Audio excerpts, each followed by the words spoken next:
আবারও আলোচনা, আবারও সংলাপ, আবারও রেফারি, আবারও একজন রেফারির খোঁজ।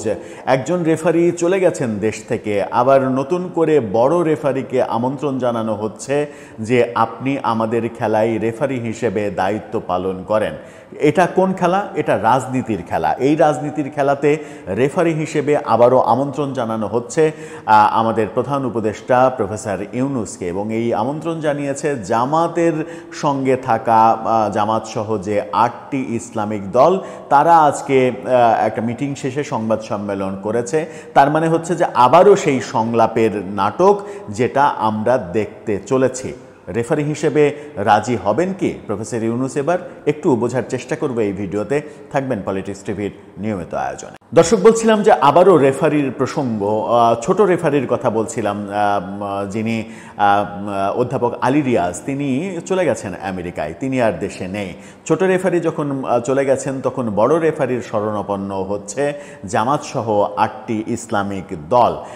তারা বলছে যে প্রফেসর ইউনূসকে আমাদের আলোচনায় রেফারির ভূমিকা পালন করতে হবে, অর্থাৎ বিএনপি জামাত যে আলোচনা করবে সেই আলোচনায় রেফারি থাকতে হবে প্রফেসর ইউনূসকে।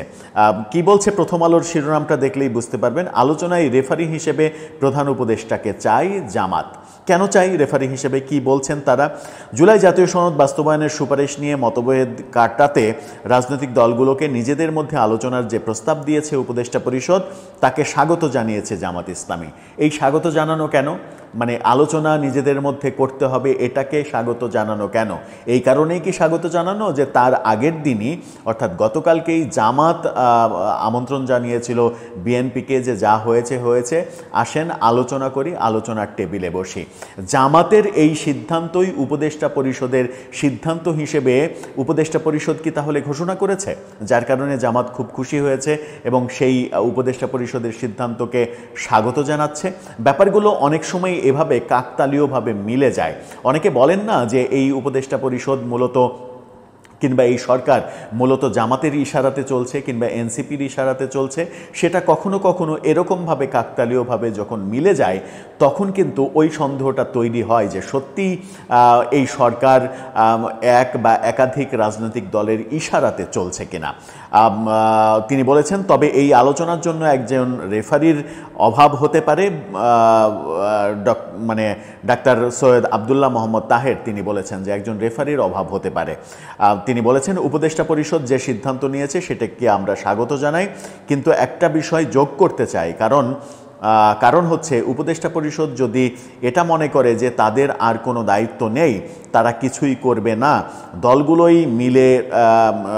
দলগুলোই মিলে সব করবে, তাহলে এখানে একটা রেফারির অভাব হতে পারে। খুবই মজার ব্যাপার।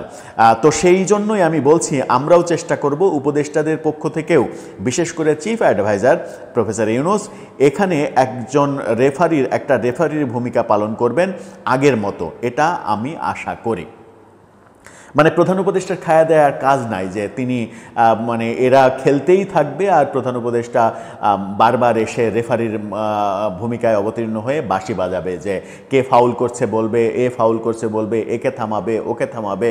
মানে এই সংলাপ নামক নাটক চলতেই থাকবে আর নির্বাচন নামক যে তামাশা, সেই তামাশাটা বিলম্ব হবে।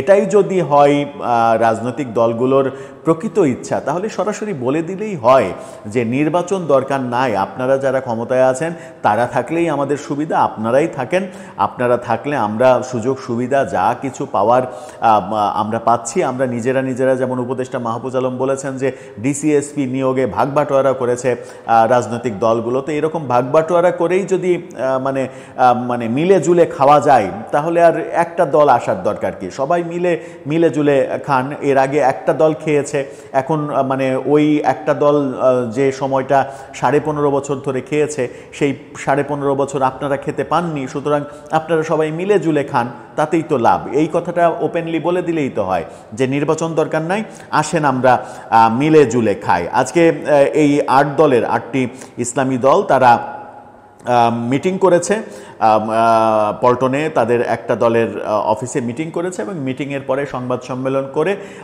যে সংবাদ সম্মেলন উপদেষ্টা পরিষদ করেছে তারপরে তারা সংবাদ সম্মেলন করে এই ঘোষণা দিয়েছে। এবং এই মিটিংয়ে মজার ব্যাপার হচ্ছে যে এই মিটিংয়ে আবারও পিআর পদ্ধতিতে নির্বাচনের দাবি জানানো হয়েছে। যে পিআর পদ্ধতির দাবি মানে শেষ হয়ে গেল বলে আমরা ভাবলাম, জুলাই সনদে তাদের স্বাক্ষর করার মধ্য দিয়ে, জুলাই সনদে তারা স্বাক্ষর করেছে, পিআর পদ্ধতি ব্যাপারটা আর থাকছে না বলেই আমাদের মনে হচ্ছে। সেই সময় এসে আবারও তারা ওই পিআর পদ্ধতিতে চায় গণভোট নভেম্বরেই হতে হবে, জুলাই সনদ বাস্তবায়ন প্রধান উপদেষ্টার স্বাক্ষরে হতে হবে, ওই সাংবিধানিক পরিষদ 270 দিনের মধ্যে যে সংসদকে বাধ্য করার ব্যাপার ওগুলোই থাকতে হবে, অর্থাৎ মানে ঐক্যমত্য কমিশন যে প্রস্তাব দিয়েছে সেই প্রস্তাবই বাস্তবায়ন করতে হবে, সেটা অসাংবিধানিক হলেও সেটাই বাস্তবায়ন করতে হবে। এই ব্যাপারগুলো রীতিমতো হাস্যকর ব্যাপারে চলে যাচ্ছে। আর প্রধান উপদেষ্টার কোর্টে যেহেতু এখন বল, সেহেতু তাকেই সিদ্ধান্ত নিতে হবে যে তিনি আবার রেফারির ভূমিকায় মাঠে নেমে বাঁশি বাজাবেন কিনা। যে বাঁশি বাজিয়ে এক দফা তিনি ব্যর্থ হয়েছেন বলেই মনে হচ্ছে। যখন ঐক্যমত্য প্রতিষ্ঠা করা সম্ভব হয়নি, রাষ্ট্রের এক গাদা টাকা নষ্ট করে এই গত 8-9 মাসে ঐক্যমত্য কমিশনের আলোচনার নামে যে সার্কাস হয়েছে, সালাউদ্দিন আহমেদ বিএনপি নেতা তিনি বলেছিলেন যে ওখানে আলোচনার চাইতে খাওয়া দাওয়া বেশি হয়, এটা খাওয়া দাওয়ার মিটিং হয়, সেই ঘটা করে এক জায়গায় হয়ে খাওয়া দাওয়া আর রাষ্ট্রের অর্থ নষ্ট করা, সেটাই যদি মানে উদ্দেশ্য হয়ে থাকে তাহলে সেই উদ্দেশ্য চলতে থাকুক। যখন কিনা আমরা দেখছি যে সরকার তীব্র অর্থ সংকটে ভুগছে, সরকার অভ্যন্তরীণ খরচ মেটানোর জন্য ব্যাংকের কাছ থেকে লোন নিতে বাধ্য হচ্ছে, তখন এই ধরনের মানে বিলাসিতা এবং মানে কি বলবো যে এটা মানার মতো বিলাসিতা না যে আপনি এই নাটকটা করলেন, নাটক শেষে বললেন যে এই পুরো নাটক 9 মাস ব্যাপী যে নাটক হয়েছে এই নাটক আসলে কিছুই না, আমরা প্রথম দিন যেটা বলেছিলাম ওটাই বাস্তবায়ন করতে হবে। এটা একটা হাস্যকর, এটা একটা পুরোটাই সার্কাসে পরিণত হয়েছে। দর্শক, আপনার ভাবনা জানিয়ে লিখুন যে প্রধান উপদেষ্টা আবারও বাঁশি বাজাবেন কিনা রেফারি হয়ে, তাতে কার পক্ষে তিনি বাঁশি বাজাবেন জানিয়ে লিখুন আমাদের কমেন্ট।